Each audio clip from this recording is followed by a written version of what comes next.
সালামু আলাইকুম। The football জোনে আপনাদের সবাইকে স্বাগত।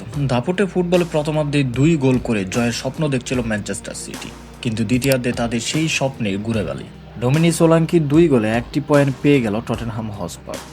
ইতিহাদে রোববার রাতে ইংলিশ প্রিমিয়ার লিগের ম্যাচে 2-2 গোলে ড্র করে ম্যান সিটি ও টটেনহাম। এই ড্রয়ে আর্সেনালের সঙ্গে ব্যবধান কমানোর সুযোগ হারালো ম্যান সিটি। 24 ম্যাচে 14 জয় ও 5 ড্রয়ে 47 পয়েন্ট নিয়ে 2 নম্বরেই রইল সিটিজেনরা। সমান ম্যাচে 29 পয়েন্ট নিয়ে 14 নম্বরে টটেনহাম, শীর্ষে থাকা আর্সেনালের জুড়িতে 53 পয়েন্ট।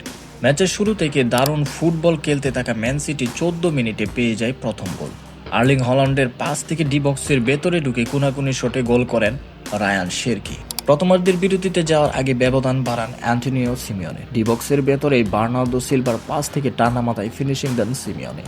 দ্বিতীয়ার্ধে ফিরে শুরুর দিকে ভাগ্যের ছোঁয়া পায় টটেনহাম। ডি বক্সের ভেতর থেকে শট করেন সোলাঙ্কি। ফেরানোর জন্য পা এগিয়ে দেন মার্গেহি, তার পায়ে লেগে বল জড়িয়ে যায় জালে।